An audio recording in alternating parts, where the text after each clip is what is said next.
नमस्कार भाइयों, जय हिंद। आप सभी का स्वागत है इस वीडियो में। यह वीडियो बीएससी सेकंड ईयर के लिए जो आपका तीसरा मैथ है यानी कि मैकेनिक्स में जो डायनेमिक और स्टैटिक्स, मैकेनिक्स दो पार्ट्स में डिवाइड है, डायनेमिक और स्टैटिक्स। तो ध्यान रखिए, मैकेनिक्स में जो सबसे अच्छा जो रोल प्ले करती है वो डेफिनेशंस करती हैं, और मैकेनिक्स में आने वाली इम्पोर्टेंट डेफिनेशंस की यह वीडियो है।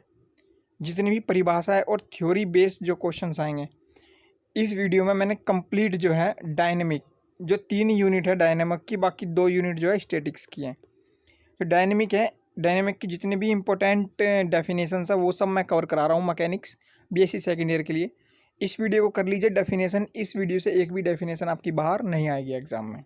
ओके, ये डेफिनेशन आपको मिलने वाली है, हिंदी और इंग्लिश दोनों डेफिनेशन बताऊँगा।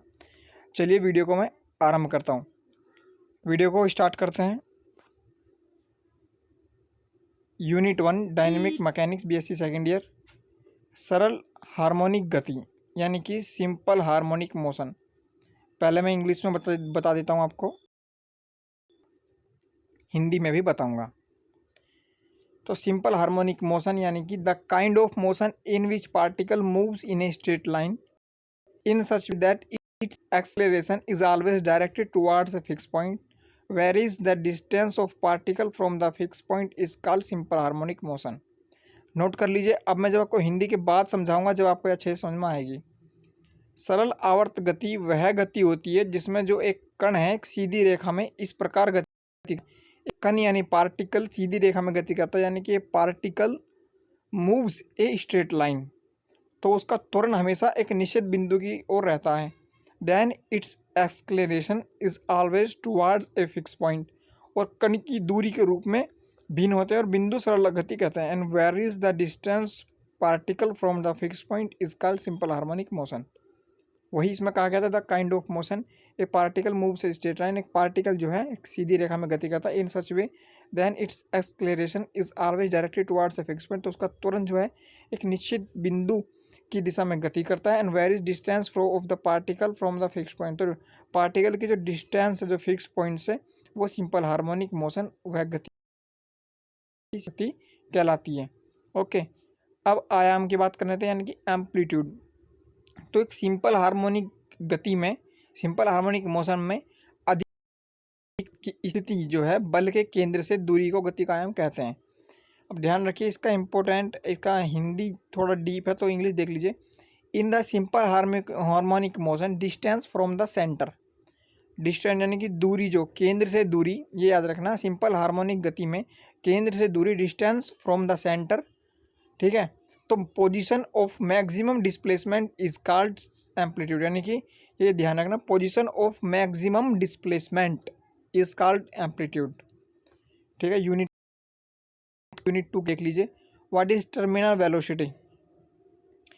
जब कोई कण जो है प्रतिरोध माध्यम में गुरुत्वाकर्षण के तहत गिर रहा होता है तो उसका त्वरण शून्य हो जाता है। जब आपका त्वरण शून्य हो, त्वरण शून्य हो, मीटर प्रति सेकंड स्क्वायर इसकी विमा होती है mt⁻²। तो जब त्वरण को शून्य कर देंगे तो ये कौन से होता है, टर्मिनल वेलोसिटी, टर्मिनल वेग होता है, ठीक है, टर्मिनल वेग। तो इन्हें पार्टिकल फॉलिंग अंडर ग्रेविटी, जब कोई पार्टिकल जो है गुरुत्वाकर्षण के अंतर्गत गिरता है, resisting medium in the velocity v, in a particle falling under gravity in resisting medium then velocity v when downward acceleration is zero, तुरंत जब जीरो हो तो इसे टर्मिनल वेलोसिटी या फिर लिमिटिंग वेलोसिटी कहते हैं। उसके बाद देखें कंस्ट्रेंट मोशन यानी कि विवश गति।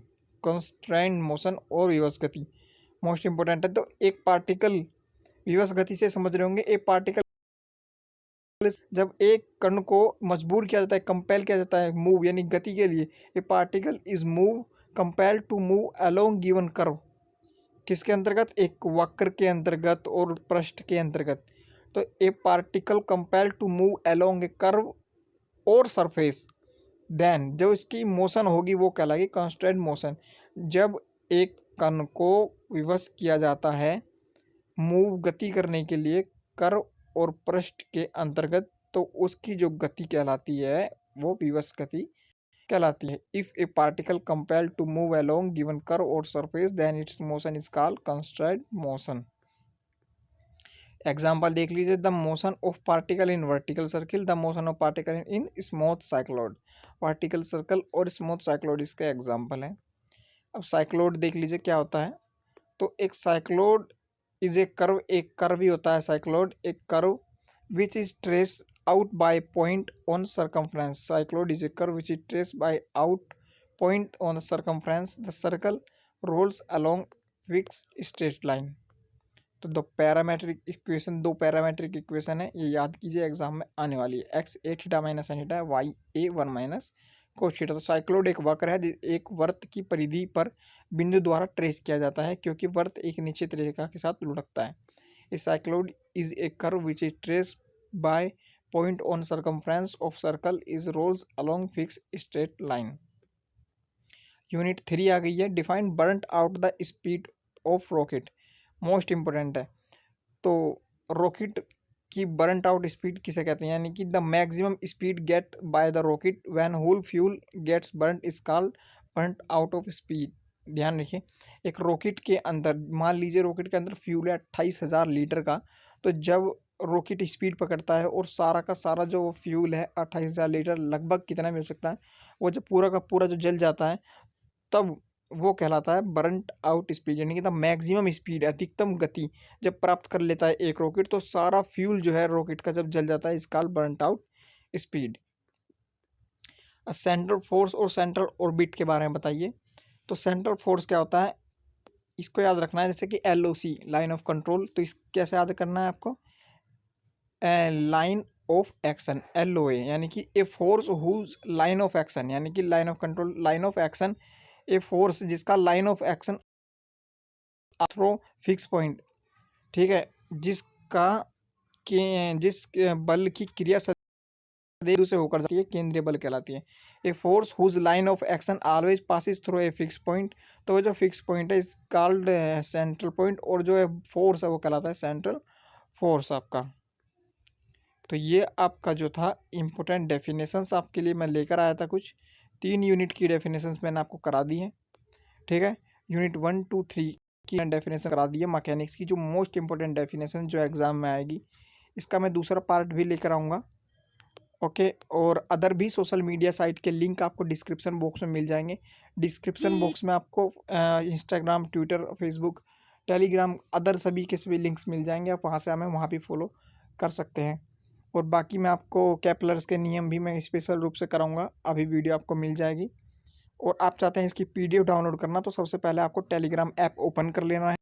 टेलीग्राम पर आपको लिख देना है अजय महेंद्र। जैसे ही आप टेलीग्राम पर अजय महेंद्र लिखते हैं, तो आपको GK GS स्टडी यहाँ पर दिखाई देगा, इस पर आप क्लिक कर दीजिएगा। स्वामी विवेकानंद जी की फ़ोटो लगी हुई है, तो यहाँ पर आप देख लीजिएगा, पहले से ही PDF जो है अपलोड है। यूनिट 2 मैकेनिक्स, यूनिट 3 मैकेनिक्स और मैकेनिक्स 1 इम्पोर्टेंट क्वेश्चंस और डेफिनेशंस, ठीक है। यहाँ भी आप सब्सक्राइब कर सकते हैं टेलीग्राम पर फ्री में PDF के लिए। अगर आपको वीडियो पसंद आई है तो एक लाइक करें और प्लीज़ चैनल को सब्सक्राइब कर दें। अगर आप most important videos BSc second year final year के लिए भी चाहते हैं, तो कमेंट सेक्शन में हमें बताइए आप किस टॉपिक पर वीडियो चाहते हैं। थैंक यू, जय हिंद।